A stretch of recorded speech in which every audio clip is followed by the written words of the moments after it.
Welcome to the Extraordinary Achievers. And on today's show, we have Amanda Bedzrah. Amanda, welcome to the show. Thank you for inviting me. Thank you.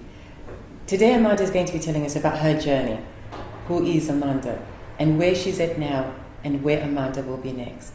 Amanda, please tell our viewers, who is Amanda? Well, what can I say? An ordinary girl, wife to Francois, mother of 3 beautiful children. I've got 2 boys and a girl. I've taken some time off work to start a non-profit organization, which I'm sure we're going to talk about. Mm-hmm. I'm just one of those people that have got such a massive heart for women, and that's sort of my focus right now, just working with vulnerable women who've been through domestic abuse, sexual abuse, that kind of thing. So that's my passion as a person. My background, I came to the UK in 2001 to complete my university degree. So I went to University of Wolverhampton and I did a law degree. Didn't really use it, but I did it. You acquired it. I acquired it. It was one of those things where my dad said to me, if you're coming abroad to school, you have to do a professional course. Mm-hmm. You can't just come and say you want to do business or maths or something. It has to be law, it has to be medicine, it has to be, something professional. So I chose law. And anyway, I was doing law in Nigeria before I came, so it just seemed like a natural progression. Mm-hmm. I came and I did that, and I got married in my last year of university. I settled down, did some work here and there, and just sort of felt like everything I'd been doing wasn't really what I wanted to do. I did try to do the law thing, like everybody else, applied for a training contract, proved very difficult to get, but ended up working in Ladbrokes Legal for a few months and did some project management work there. And then eventually I went on to get my Prince 2 certification, and that just opened doors for me to start working in the NHS. So I started my own limited company and started consulting. I've done that for a few years now. And then I went on to become certified in business analysis, and then I started doing some work with coaching. Mainly because of the passion I had with women. I wanted to be able to help them in a different way, but not like a counselor, not wanting to dig into their past and that kind of thing. I really wanted to look at where they are now and where they need to get to. So it was all about setting goals. It was all about what you want to do with your life moving forward, not ignoring the things that happened in the past, but where do we go from here kind of thing. And coaching seemed to be the right environment for me. So I started doing a diploma in personal performance coaching, which I'm still working through at the moment, and that's been great. What else can I say about myself? That you're amazing and extraordinary, not ordinary. You started off Empower a Woman. Yes. Tell us a little bit about Empower. What was the inspiration behind Empower a Woman?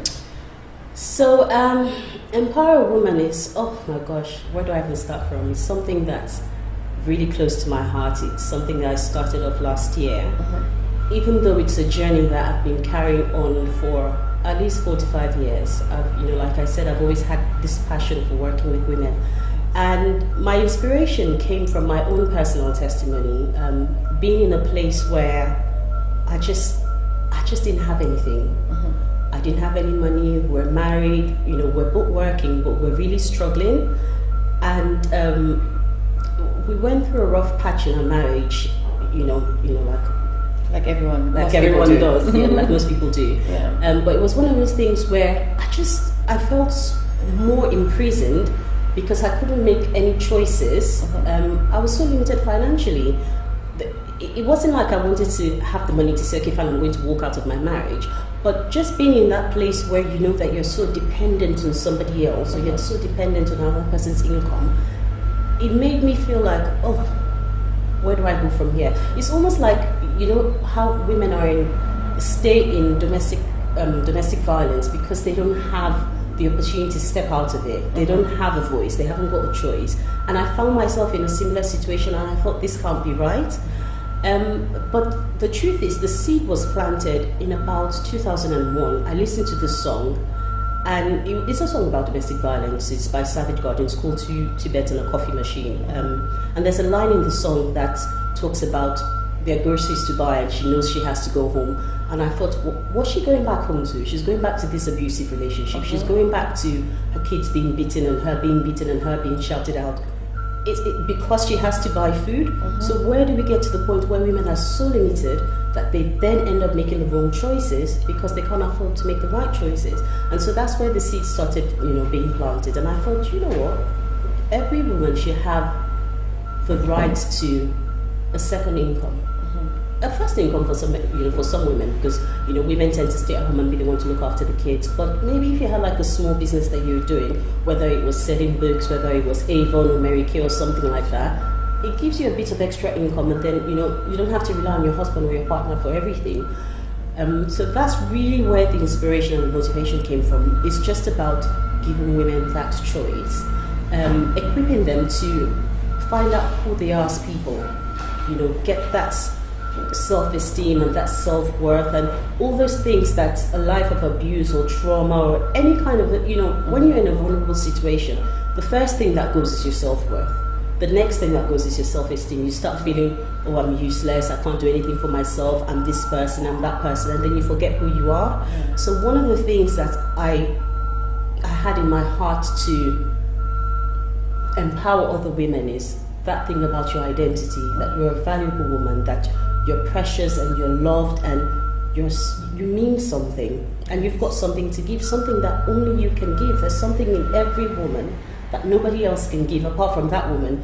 So put that all together, as well as going through my own journey of healing and restoration, because I've come through a childhood of sexual abuse as well. I had to go through my own healing and restoration. And then I thought, okay, what now? What's my purpose? What's my passion? What have I learned out of this experience? What can I do to ensure that women are not in the same situation I was before? Because it was such a horrible place to be in. And that's how Empower Woman was born, really. So I've said too many things, but yeah. No, absolutely fantastic. There's so many other people that need to hear it.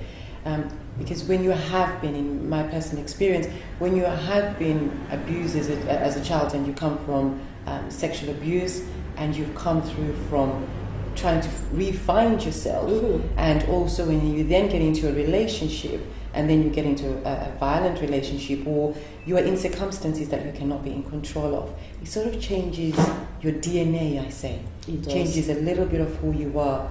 So there's a whole new learning about your inner self and who you really are in the inside, and wanting to bring that out into the outside to make you as an individual. So it's a great thing that at least now you've recognized that you also can play a part in others and be assisting others to get through it. How did you get through being abused and everything else that you had been through yourself? I can't say it's anything else but God. I have to be honest and say I was 100% totally reliant on God. It had to be God. It couldn't be anything else. Absolutely. My abuse was so traumatic for me that I didn't remember till I was 28. So I've lived all my life just going about making such terrible choices, going through all the effects of abuse without even knowing that that was the basis for what I had been doing, the life I had lived. And so I wake up one morning, I'm 28, and I remember this, I start to get flashbacks and I start to get images and all those things start to, and I'm like, what's going on? What is all of this? So it really took me by surprise, because if I had remembered when I was a whole lot younger, I would have had time to process the information, I would have had time to deal with it. But to remember as an adult, it was just one of those things that it just literally tore me apart, literally broke me up from the inside out. I was already married at the time, I already had 2 kids at the time, so of course my marriage was dysfunctional because I was dysfunctional. And when you're in that place, when you're an unknown victim, it's so much easier to blame everybody else without wanting to look inwards. Because mind you, you're broken, so the whole world is broken. That's your world, that's your perspective, that's your world. You live in some sort of confusion. Absolutely. And you're comfortable in that confusion. In that confusion. And it almost becomes like an emotional disability. It becomes like a crutch that you hold on to. And for a while, it became an excuse. So it became one of those things where, oh, this happened to me, so please be gentle with me. This happened to me, so I can't do this. This happened to me, so I can't do that. You've got excuses for everything. I've got excuses for everything, and I used that excuse for a while. But God wasn't finished with me yet. He wanted to bring me to a place of wholeness, whereas I was praying for Him to change my circumstance. So I was saying, oh, why am I so broke? Oh, why am I fighting with my husband all the time? Oh, why can't I tolerate my kids? All of this. But God wanted to change me as a person, not necessarily my circumstances, because it was more important for me to change, because otherwise I would have just moved from one situation to another situation, and there wouldn't have been any healing there. So one of the first things that happened was I was fortunate to meet a pastor's wife, who by chance I met in a petrol station one day. Actually, it was my mom that went and had this conversation with her, and I started going to her women's ministry and started rediscovering God and come out from the religious mindset and going into the relationship mindset, and that was how the journey started. And it was a long journey. It wasn't like an overnight, all of a sudden I'm this new person, because what God did for me was that He healed me from my brokenness, but I had to walk through the process of changing the habits that I had formed out of being in that place in the first place. So all the drinking, the smoking, and all those things that come with you wanting to be in that place where you don't care about yourself, those were things that I had to work through. So I had to change my character, step by step, process by process. And it's been a long journey. It's still an ongoing journey. It's, I would never say that it's not something that's never going to affect me. It's a scar that's healed, but the scar's always going to be there. There's always that little reminder. There's always that reminder. But only you deal with it in a better way. Absolutely. Yeah. But for me, if I can get to the place where I am now, I never thought I could, then there's hope for anybody else, because I was an absolute mess. But now, I can sit here and say I want to empower the women, I want to do this and I want to do that, because I know that it's possible. Yes. I know that it's a journey that I started and I got to the other side successfully. And if I can do it, honestly, anybody else can. And in most cases, Amanda, we always hear, and as us ladies, we always talk, and we always blame the men in any relationship, in most times, and we never really take a look at ourselves as well, in terms of what we can give and how we can change things. And I think your testimony is one of those that teaches other women too, that if there is a problem in the relationship, it's not necessarily maybe just the man that we can talk about, but we have to look at ourselves too. Yeah, right? The truth is, if you're a broken person, whether it's childhood sexual abuse, whether it's rejection, whether it's you've been orphaned as a child, whether there are a million and one things that could have happened to you as a child that doesn't just go away. It starts to form the person you become as an adult. That defense mechanism. Yeah, exactly. But the thing is, there's like an invisible shield around you, there's an aura about you, and you then start to attract people that are going to treat you the way that you think about yourself. So unknowingly, you enter into relationships that you think you deserve. And I'm not saying that every woman that finds themselves in an abusive relationship has called that upon herself. I'm not saying that at all.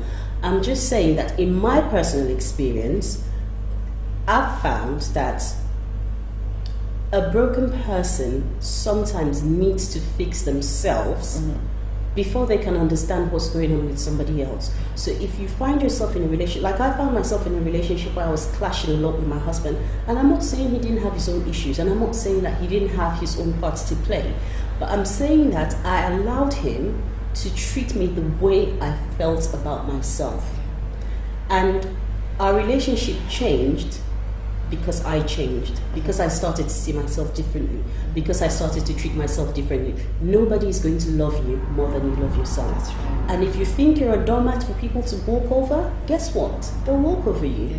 But if you can stand up and say, don't speak to me like that, don't treat me like that, I don't deserve that, and you know that, then it becomes harder for people to treat you in that manner. And that's what I had to learn. So yes, there's some relationships where the men are just not very nice people, and they will break you down with their words. But there's some relationships where the woman has exactly, because you tolerate it. Why should a man talk down to you, he should talk at you. That's right. Why should he talk down to you, and why should you accept it? When we think about domestic violence, it always starts with verbal abuse first. Yes. He'll start to say something to you, he'll start to treat you in a manner, and then you accept it, and one day he will hit you. That's right. Because he's broken you down. But from the first moment he says, shut up and get out of here, and you look at him, who are you talking to? Yeah. It sort of nips Was it that in the me? bud. Exactly. But that can only come out of a woman who knows who she is. That's right. As a person. That's right. You know, I used to feel like you can say anything to me, you know, I'm stupid anyway. So I could take it. And I took it for so many years. So yeah. And welcome to the new Amanda. Reading on the website says, empower women. If you are successful, it is because somewhere, sometime, someone gave you a life or an idea that started you in the right direction. yeah. Remember also that you are indebted to life until you help someone less fortunate as you. Love that. That's a quote by Melinda Gates, Yeah. and it's one of those things that always gets me because it's so true. Yes. I think I know that we've come to the point where us as women, we need to start supporting each other. Yes. We need to start not only supporting each other, but we need to start telling our stories. We need to come out of this bubble where we pretend like everything's okay, and we walk about in hurt and silence because we feel like we're ashamed to be honest and we're ashamed to be vulnerable. One of the things that I've started saying to people is, I'm not ever going to be ashamed to be vulnerable if it will inspire another woman. That's right. For me to sit here, it's not because I want to tell my personal life to the whole world, but there's someone out there that needs to hear the testimonies. There's a woman out there that needs to know that I'm going through this, Yes. but I am going to be okay. That's right. If she can do it, then I can do it too. Exactly. And a lot of us as women, especially African women, we like to give off this persona of, oh, my husband's the best, oh, my husband did this, and oh, my husband did that, and behind closed doors he's beating you black and blue. But nobody wants to come out and talk about it because there's this stigma that's attached to it. It's the same thing with sexual abuse. There are lots of people walking about that have been abused as children. And they're walking as damaged people and Walking as others. damaged goods, but Damaging they don't others, want yeah. to talk about it because they think the shame is theirs. Yes. They think, have I done? Maybe people will say, "Oh, I did something to deserve it." It's the same thing like being raped, isn't Yeah, it? that's You're right. wearing this short skirt, you had all this makeup on. That's why this happened to you. You deserved it. You called it upon yourself. But all those are just lies, That's right. and that's what gives it the power, the silence. Nobody's talking about these things, and that's why it's continued. Exactly. I think in terms of our black community, we really need to face the fact that there has been childhood abuses in some cases, Yes. in some people's lives, and it's only when they can actually talk about it and get through it and get over it that they can actually live a fulfilled life. And thank you for mentioning that, because that is something that a lot of other people out there need to hear too. Absolutely. It's something I've been saying for a very long time. Once we can come together and say, do you know what, yes, this happened to me, yes, this happened to that person, but yes, there's another tomorrow. Absolutely. They can get through it, Yeah. so they can live a better fulfilled life. So where is Empower Women at now, and where are we going to next? Wow, so it's it's going to be an incredible journey because the three things that we want to do in Empower Women is to equip, enable, and then empower. It's almost like a 3-step process, or 2 steps if you like, to get into be an empowered woman. And the first step is the equipping. And so we're committed to running the Shine course. It's Shine Women. It's a course for self-confidence, self-worth, self-esteem. It just builds you up as a woman, which has to be the foundation for anything else to be built up on. When I started the organization last year, I put my hands up and say I made a bit of a mistake in rushing to help women start up businesses and get them into school and all of that. And the women that I sponsored haven't done very well. And in hindsight, I had to go back to God because, at the end of the day, I have that relationship with God, and I have to go back to Him and say, okay, what am I not doing right? Yeah. And I had to go back to God, and I prayed about it. And He said, look, at the end of the day, you can't build a house without a solid foundation. And if a woman doesn't know who she is as a person, she can't successfully start a business. She can't go back into full-time education. She can't fit nicely into the workplace, because if she's still broken on the inside, or if she's still got some issues that are going on the inside, then it's not going to do much on the outside. It's going to suffer sooner or later. Absolutely. So going back a step, we're really focused on equipping and just running the Shine course. So we want to get as many women as possible to get on the Shine course. It's a 9-week course, and it's absolutely brilliant. It does amazing things for you. It's the 3 things that you focus on is your worth, your strength, and your purpose. And you're thinking about your worth. Who are you as a woman? Who are you as a person? I'm valuable. I'm wonderfully made. And then you start to think about your strengths. What do you have that's inside of you? And then you think about your purpose. What am I put on this earth to do? Because there's nothing as damaging as being in a place where you're not even supposed to be. You're in this dead-end job. You don't have any joy out of it. You start a business. Are you an entrepreneurial person, or do you even want to just work for somebody else, or do you want to just go back to school? All those are questions that would come out of knowing who you are. That's right. Understanding your identity, and then you can then start to say, okay, fine, this is what I want to do out of life. So that's all we're doing for this year. We're going to be running the Shine course, and then we'll take it from there. So the women that come through the Shine course, then we'll start to talk to them about enabling them. Some women might need to be enabled because they've got little or no income. Some women are just going to be able to run with it themselves. So it just So the main focus of Empowering Women is just to get that woman through that self-healing process and finding themselves in a particular sense. Is that correct? Yes, you can say that. I wouldn't say get them through that self-healing process, because we're not trained counselors. We're not going to be working with women in detail to start talking about things that have got to do with their past. It's more for women who've already been through that stage.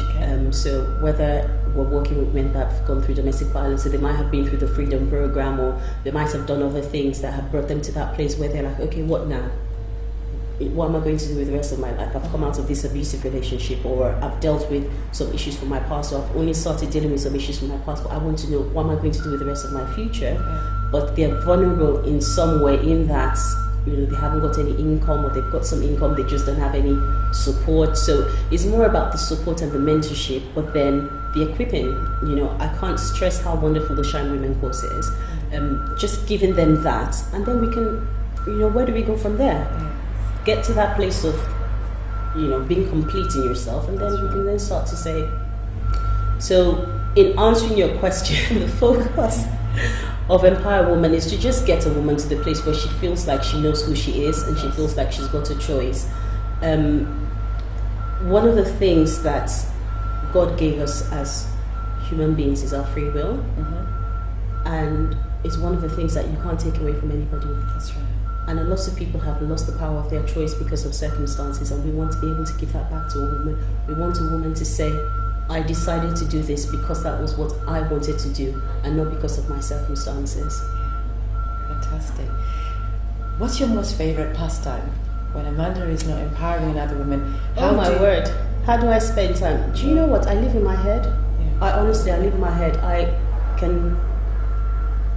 I can be a movie in my head. I entertain myself up here. I've got a very active and creative mind, so I entertain myself. I can just sit here for hours and just start thinking about different scenarios, and so which is why if you look on the Empower Woman website, we're very big on what are your dreams. I dream a lot. Where do you want to get to? And I think for you to get anywhere, you have to dream it. You have to see it. If you can't see it, you can't achieve it. So my favorite pastime is dreaming. I spend my time dreaming all sorts of dreams. I echo you on that one. I always say when I'm really stressed out, I lie down and just imagine some fantasy world. Absolutely. And it gets me through to the next bit that I need to get to and back to reality. Thank you very much, Amanda, for being here today. And please do tell our viewers if they would like to get hold of you, and if they would like to be empowered, enabled, someone to hold up their hand, how do they contact you? So the easiest thing to do is just send an email to hello@empowerwoman.org. We'll pick up the emails within 24 hours, or you can join us on social media, like the Facebook page and just keep in touch with us that way. Or there's a number that you can call. I don't know the number offhand. It'll come up on our screen shortly. So just give us a call, and we're there. We're there for any woman. my heart is to help vulnerable women that have been through some kind of trauma. But it's not to say that it has to be vulnerable, because there are just some women who they just need that mentorship, they just need that support, they just need someone to talk to. So we'll be there on the other end of the phone, we're there on the other end of an email to just work with any woman that feels like they need an organization like us. So they need someone else to hold their they hand need up. somebody else to hold, or somebody to just listen to them. You know. Fantastic. Thank you very much for being with us here today. Thank you for Thank you for your time. Thank you. Thank you for watching us today. Onwards and upwards, united together, we shall soar to greater heights than that known by mankind. There is no victory without any story. Testimonials are a way to empower and to encourage others. The infinite power, the master of the universe, our creator is God, and through him all things are possible. Thank you for watching today. Please do share with others what you've just watched today. And for more information, please do join us on our Facebook page, The Extraordinary Achievers, or text on 07962 397 453, or simply go to www.extraordinaryachievers.co.uk. Thank you for your time today.